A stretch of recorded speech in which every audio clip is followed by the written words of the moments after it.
Start करते हैं। आज हम लोग जानने वाले थे कि ब्लड ग्रुप जो होता है वो ट्रांसमिट कैसे होता है एक ऑर्गेनिज्म से दूसरे ऑर्गेनिज्म में, यानी एक मेल जेमेट से एक फीमेल जेमेट में। मान लीजिए कि कोई चिल्ड्रेन है, ठीक है, चिल्ड्रेन, उसका फादर भी होगा मदर भी होगा, सिंपल सा बात है, होगा ही फादर और मदर।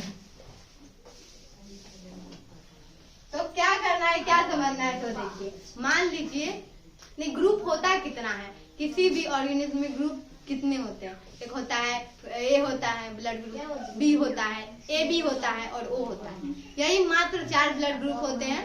और पॉजिटिव नेगेटिव बाद में देखा जाएगा, अभी बस ग्रुप कौन जाएगा वो तो पता चले, पॉजिटिव नेगेटिव तो बाद में भी देखा जाएगा।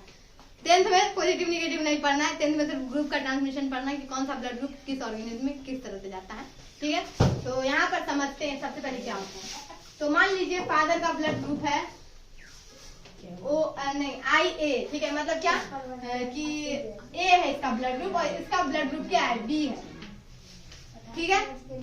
मान लेते हैं इसका ब्लड ग्रुप ए है, इसका ब्लड ग्रुप बी है, इसको डिनोट किया जाता है IA से और IB, ठीक है। एक नहीं होता है, हमें 2 होता है ब्लड ग्रुप, ठीक है। कोई भी जीन जो होता है, कोई भी क्रोमोसोम जो होता है वो हमेशा पेयर में होता है, ये भी पेयर में रहेगा, ठीक है। मान लीजिए इसका ए ब्लड ग्रुप है और इसका बी ब्लड ग्रुप है, ठीक है। अब जो चिल्ड्रेन होगा उसमें कौन सा ब्लड ग्रुप होगा, ऐसा। तो चिल्ड्रेन अगर मान लीजिए क्रॉस अगर इसका हो रहा है, ए का हो रहा है और बी का हो रहा है सिर्फ, तो ब्लड ग्रुप क्या होगा, IA और बी होगा, यानी कि ब्लड ग्रुप जो होगा AB होगा, ठीक। अगर क्रॉस O का हो रहा है और सिर्फ O का हो रहा है तो ब्लड ग्रुप O होगा, ठीक है। अगर क्रॉस ई दोनों का हो रहा है और ई दोनों का हो रहा है, बात समझ रहे हैं ना, क्योंकि जीन है हमेशा पेयर में कोई चीज करेगा तो ये भी तो अलग अलग थोड़ी कर लेगा, सब चीज पेयर में करेगा, तो ये दोनों पेयर में अगर करेगा क्रॉस तो क्या होगा, ब्लड ग्रुप भी AB ही होगा। अब कैसे होगा AB कैसे होगा, AB ऐसे होगा कि इसका जो ब्लड ग्रुप A है वो डोमिनेंट है, ठीक है, रेसेसिव नहीं है।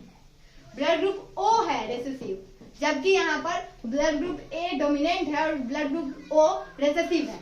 तो फेनोटाइप जो होगा, वो जो चाइल्ड होगा उसका फेनोटाइप में ब्लड ग्रुप होगा AB, जबकि जेनोटाइप इसका कौन आ रहा है, IA और IB। समझ में आया बात, बस यही होता है कि कोई भी ऑर्गेनिज्म में जो जाता है ब्लड का ट्रांसमिशन होता है ब्लड ग्रुप का, वो इसी के ऊपर डिपेंड करता है। मान लेते हैं दूसरा एग्जांपल लेके चलते हैं। अगर वो बच्चा जो है उसके पास AB है, मान लीजिए किसी के पास, ठीक है, और किसी के पास क्या है, AB है और O है, ठीक है। इसमें है मान लीजिए AO नहीं, इसमें मान लीजिए A है और O है, तब पूछेगा चाइल्ड का ब्लड ग्रुप क्या होगा, ठीक है।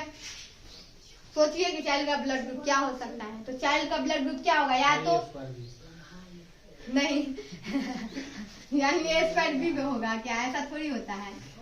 या तो इसका ब्लड ग्रुप सिर्फ A हो जाएगा, ठीक है, या नहीं तो AB हो जाएगा, या O भी हो सकता है, ठीक है। क्यों होगा यहाँ पर O, क्योंकि यहाँ पर जो AB है वो रेसेसिव भी तो हो सकता है, जबकि O उसके ऊपर डोमिनेंट हो सकता है।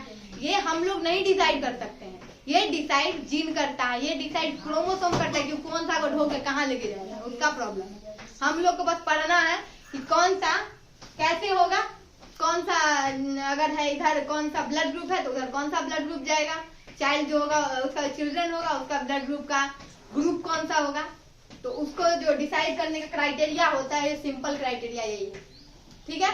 अब ब्लड में तो समझ गए, अब सेक्स में समझते हैं कि वो चाइल्ड जो है उसका सेक्स क्या होगा, मेल होगा या फीमेल होगा, ठीक है। इसके लिए भी सेक्स क्रोमोसोम्स होते हैं, ठीक है, जो कि सेक्स क्रोमोसोम्स कोई भी ह्यूमन बॉडी में जो क्रोमोसोम्स पाए जाते हैं वो 23 पेयर्स होते हैं, ठीक है। तो मेल है तो उसमें भी तो 23 पेयर्स होगा, फीमेल है उसमें भी तो 23 पेयर्स होगा, इसमें भी 23 पेयर्स, इसमें भी 23 पेयर्स, ठीक है। बात समझ में आ गया।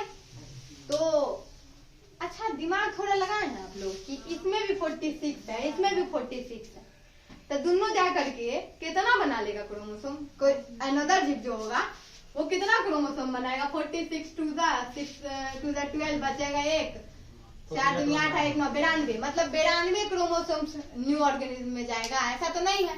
92 क्रोमोसोम्स तो नहीं हो सकता है, 92 वो तो नहीं होगा। सेक्स वाले में जो होता है उसमें सिर्फ 23 होते हैं, ठीक है। और बाकी जो 23 बचे वो बॉडी के एनोदर जो उसका वर्क है, जैसे आई को देखने में या फिर नोज में वगैरह वगैरह में होता है, लेकिन सेक्स में जो होता है वो सिर्फ 23 क्रोमोसोम्स ही होते हैं। तो इसमें भी 23, इसमें भी 23, दोनों मिलकर के क्या 46 बना सकते हैं। सिंपल सा बात है, जो चाइल्ड होगा उसमें 46 क्रोमोसोम्स होगा। तो हम बता रहे थे सेक्स का डिटर्मिनेशन कैसे करेंगे कि कौन सा सेक्स, कौन सा जो बेबी है, वो जो बेबी होगा वो सेक्स, उसका सेक्स क्या होगा, मेल होगा या फीमेल होगा, ठीक है। तो उसको डिसाइड करने का भी सिंपल सा क्राइटेरिया है, फीमेल जो होता है और मेल, इसमें एक एक जो होते हैं जीन, एक एक जो क्रोमोसोम है तो अलग अलग होते हैं, ठीक है। मेल में जो होता है एक्स और वाई होता है, जबकि फीमेल में जो होता है एक्स और एक्स होता है, ठीक है। ये जो है दोनों ये अलग होते हैं, सबसे यूनिक, ठीक है। इसके पास जितना है क्रोमोसोम, इससे पहले जितना क्रोमोसोम था उससे एक क्रोमोसोम यूनिक है, क्योंकि एक के पास XX है और एक के पास XY है। फीमेल वाले के पास होता है XX और मेल वाले के पास होता है XY। तो सेक्स डिटरमिनेशन जो होता है वो मेल के ऊपर ही डिपेंड करता है कि उसका जो बेबी होगा, उसका जो चाइल्ड होगा वो मेल होगा या फीमेल होगा, वो डिपेंड करता है मेल के ऊपर, ठीक है। यानी वो जो चाइल्ड है उसके फादर के ऊपर डिपेंड करेगा कि उसका जो चाइल्ड है वो मेल होगा या फीमेल होगा। लेकिन भारतीय जो संस्कृति है, भारतीय जो सभ्यता है, उसमें डिस्क्रिमिनेशन तो माथे पर चढ़ी हुई है। अलगे बात यहाँ पर समझ लिया जाता है कि औरतों को इसके लिए प्रताड़ित किया जाता है कि औरतों के कारण ऐसा है, लेकिन वैसा तो नहीं है। पढ़ा लिखा रहेगा तो ना जानेगा, तो वही बात, पढ़ेंगे तब ना जानेंगे। हम लोग तो इतना कम एज में है, तो टेंथे में ना है तो जान रहे हैं इतना वो बात। वो लोग तो 10th नहीं पढ़ रहे, उसका मतलब तब नहीं जान रहा है। अब खुद में बनता कितना है, हम ये है हम वो है, तो उसको पकड़ पकड़ के मारना चाहिए। इस बात को समझ लीजिए कि जो सेक्स डिटरमिनेशन होता है वो मेल के ऊपर डिपेंड करता है, ठीक है। अगर क्रॉस के दौरान जो है, अगर क्रॉस के दौरान जो है एक्स इधर से और इधर से भी एक्स जाएगा तो एक्स एक्स मिलेगा, ठीक है। यानी कि ये जो जेमेट होगा वो फीमेल होगा, ये जो चाइल्ड होगा वो फीमेल होगा, ठीक है। जबकि इधर का एक्स और इधर का वाई मिलेगा, तो ये जो जेमेट होगा यानी XY बन गया, और ये जो बॉर्न बेबी होगा वो मेल होगा, ठीक है। बात समझ में आ गया? यही चीज था, इस चीज को समझ लेंगे, बात खत्म है। यह चैप्टर अब खत्म होने की कगार पे पहुंच गए हैं। एक बात और बता देते हैं, रेप्टिल्स जो होता है, ठीक है, उसका जो सेक्स डिटरमिनेशन होता है बहुत मस्त होता है। रेप्टिल्स का सेक्स डिटरमिनेशन टेम्परेचर के ऊपर डिपेंड करता है। अगर टेम्परेचर ज्यादा है तो उसका जो मतलब बेबी है वो मेल होता है, टेम्परेचर कम है तो बेबी जो है फीमेल होता है। कितना मस्त लोग का मतलब सेक्स डिटरमिनेशन है कि टेम्परेचर बढ़ गया तो जेमेट जो है वो मेल होगा, और टेम्परेचर घट गया तो जेमेट जो है वो फीमेल होगा। ये रेप्टिल्स में होता है अक्सर, जैसे कछुआ में, ठीक है। उसके बाद ये क्या बोलता है, स्नेल जो होते हैं, स्नेल का सेक्स डिटरमाइन नहीं किया जा सकता है कि वो कौन सा सेक्स का है, मेल है फीमेल है, ठीक है। जब तक उसका सेक्स डिटरमिनेशन है वो उसका जो उसके ऊपर जो होता है एक मतलब क्या बोले हम उसको, आवरण जो होता है उसके ऊपर डिपेंड करता है कि उसके अंदर में कैसा टेम्परेचर मिल रहा है। अगर टेम्परेचर कम है तो वो जो चाइल्ड है वो फीमेल है, मेल है। अगर टेम्परेचर ज्यादा है तो वो जो चाइल्ड है वो फीमेल है। बात समझ में आ गया? चैप्टर खत्म हुआ। अब इसके बाद पढ़ना हम लोग को इवोल्यूशन इन एनिमल, ठीक है।